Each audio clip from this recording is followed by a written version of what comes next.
സംസ്ഥാനത്ത് നിന്ന് നിയമസഭയിൽ ഉന്നത വിദ്യാഭ്യാസവുമായി ബന്ധപ്പെട്ടിട്ടുള്ള 3 സർവകലാശാല ബില്ലുകൾ വരികയാണ്.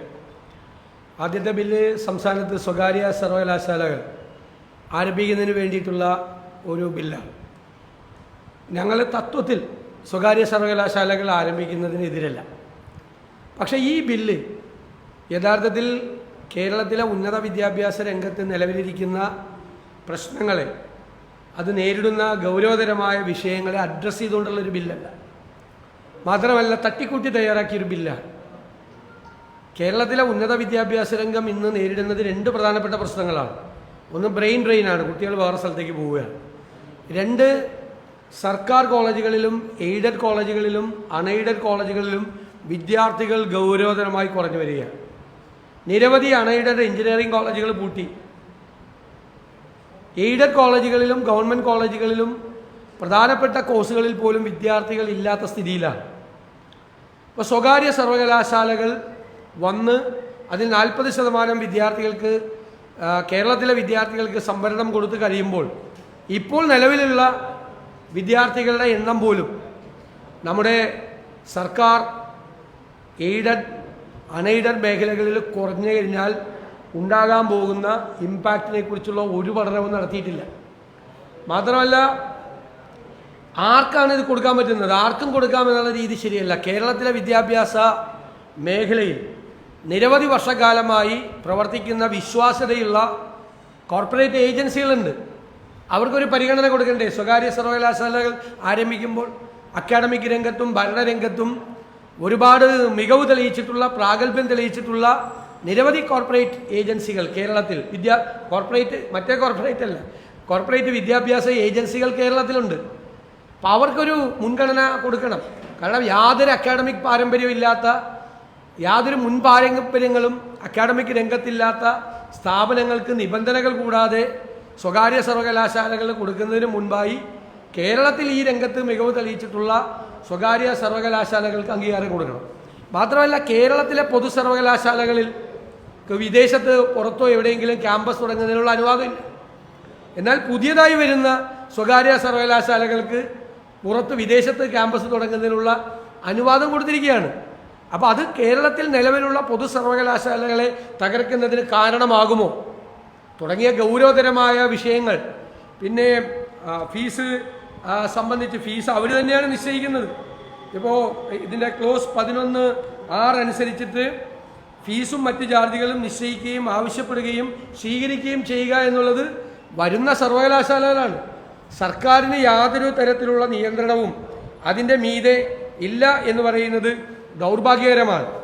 ഞാനൊരു ആക്ഷേപം ഉന്നയിച്ചത്, ഇതൊരു ആലോചന കൂടെ ഇല്ലാതെ ശരിക്കൊന്ന് വായിച്ചു പോലും നോക്കാതെ തയ്യാറാക്കിയൊരു ബില്ലാണെന്നുള്ളതിൻ്റെ ഉദാഹരണം പറയാം.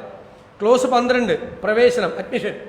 എല്ലാ സർവകലാശാലയും അതത് സംഗതി പോലെ ഈ ആക്ടിലെയും ബന്ധപ്പെട്ട സ്റ്റാറ്റ്യൂട്ടുകളിലെയും വ്യവസ്ഥകൾക്കും UGCയുടെയും മറ്റ് റെഗുലേറ്ററി ബോഡികളുടെയും റെഗുലേഷനുകൾക്കും വിധേയമായി എല്ലാ വ്യക്തികൾക്കും പ്രവേശനം നൽകേണ്ടതാണ്. ഓക്കെ. അടുത്തത് അവിടുത്തെ പ്രൊവൈസോ എന്താണ്?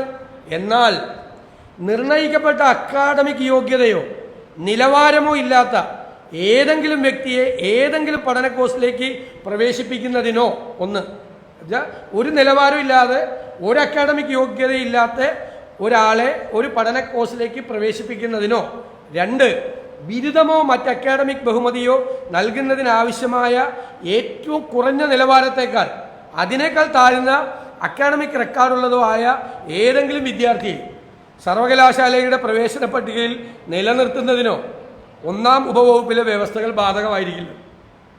മനസ്സിലായേ? ഒരു ക്വാളിറ്റി ഇല്ലാത്തവന് അഡ്മിഷൻ കൊടുക്കാം, അവൻ്റെ അഡ്മിഷൻ നിലനിർത്താം. ഇത് എവിടെയെങ്കിലും കേട്ടിട്ടുണ്ട്?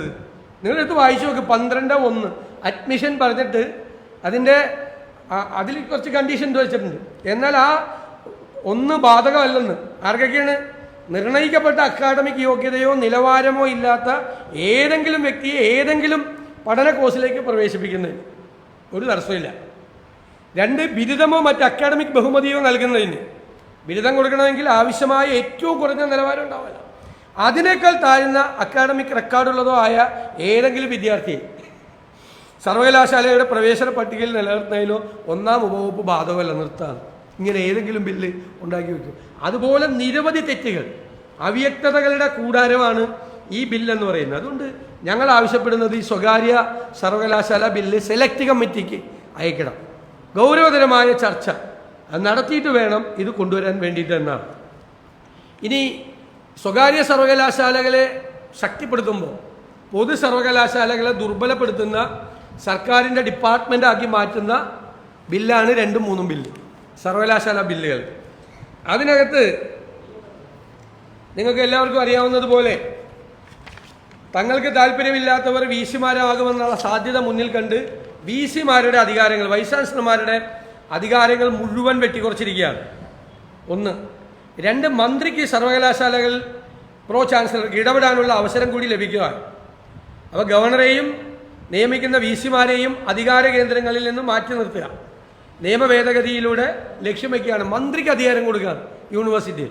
അപ്പോൾ യൂണിവേഴ്സിറ്റി ഒരു ഓട്ടോണമസ് ബോഡിയാണ് എന്ന ഒരു കൺസെപ്റ്റ് മാറ്റിക്കൊണ്ട് സർക്കാരിൻ്റെ ഡിപ്പാർട്ട്മെൻ്റ് ആക്കുകയാണ്. പ്രോ ചാൻസലറായ മന്ത്രിക്ക് യൂണിവേഴ്സിറ്റിയുടെ അക്കാഡമിക് വിഷയങ്ങളിൽ ഇടപെടാനുള്ള അധികാരം ഉണ്ടാവും. മന്ത്രിക്ക് സെനറ്റ് മീറ്റിങ്ങുകളിലും സർവകലാശാലയുടെ ബിരുദദാന ചടങ്ങുകളിൽ അധ്യക്ഷത വഹിക്കാം. ഇതുവരെ വി സിയാണ് അധ്യക്ഷത വഹിച്ചിരുന്നത്, വി സി അങ്ങ് മാറ്റുകയാണ്. അക്കാഡമിക് കാര്യങ്ങളിൽ തീരുമാനം കൊള്ളുന്നത് പുതിയതായി രൂപീകരിക്കുന്ന എക്സിക്യൂട്ടീവ് കമ്മിറ്റിയാണ്. അതിൻ്റെ അധ്യക്ഷൻ PVC ആണ്. അതായത് അക്കാഡമിക് കാര്യങ്ങളിൽ നിന്ന് പൂർണ്ണമായി VC വൈസ് ചാൻസലറെ ഒഴിവാക്കിയാണ്. പിന്നെ എല്ലാ സിൻഡിക്കേറ്റ് സമിതികൾ അവിടെ ഉണ്ടാകുന്ന തർക്കങ്ങൾ എല്ലാം ട്രൈബ്യൂണലിൽ വിടുകയാണ്. ട്രൈബ്യൂണൽ ഗവൺമെൻറ് തന്നെ ഉണ്ടാക്കുന്ന ട്രൈബ്യൂണലാണ്. അതൊന്നും നിലനിൽക്കുന്ന കാര്യങ്ങളല്ല. അതുപോലെ ബോർഡ് ഓഫ് സ്റ്റഡീസിൻ്റെ ചെയർമാനെ നിശ്ചയിക്കാനുള്ള അധികാരം വൈസ് ചാൻസലറിൽ നിന്ന് മാറ്റി സിൻഡിക്കേറ്റിന് അധികാരം കേന്ദ്രം കൊടുത്തു. സിൻഡിക്കേറ്റിന്, അതായത് സിലബസ് തയ്യാറാക്കുന്നതിൻ്റെയും പരീക്ഷ നിശ്ചയിക്കുന്നതിൻ്റെയും ചുമതല അറിയാമല്ല ഇപ്പോൾ ഈ രാഷ്ട്രീയ പാർട്ടികളിൽ നിന്നൊക്കെ വരുന്ന സിൻഡിക്കേറ്റ് അംഗങ്ങളുടെ നിയന്ത്രണത്തിലാണ്. അക്കാഡമിക് കാര്യത്തിൽ ഒരു സംഭവമില്ല. മന്ത്രിക്ക് സർവകലാശാല മീതെ അധികാരം ലഭിക്കുന്നതോടുകൂടി സർക്കാർ ഉദ്യോഗസ്ഥന്മാർക്ക് സർവകലാശാല തീരുമാനങ്ങളിൽ നേരിട്ട് ഇടപെടാനുള്ള അധികാരം ലഭിക്കുകയാണ്. സർവകലാശാലകളുടെ അക്കാഡമിക് പ്രവർത്തനങ്ങൾ മുഴുവൻ താളം തെറ്റുകയാണ്. വൈസ് ചാൻസലർമാരുടെ അധികാരങ്ങൾ വെട്ടിച്ചുരുക്കി ദുർബലപ്പെടുത്തി പൊതു സർവകലാശാലകളെ മുഴുവൻ തകർക്കുകയും അതിൻ്റെ ഓട്ടോണമസ് സ്വഭാവം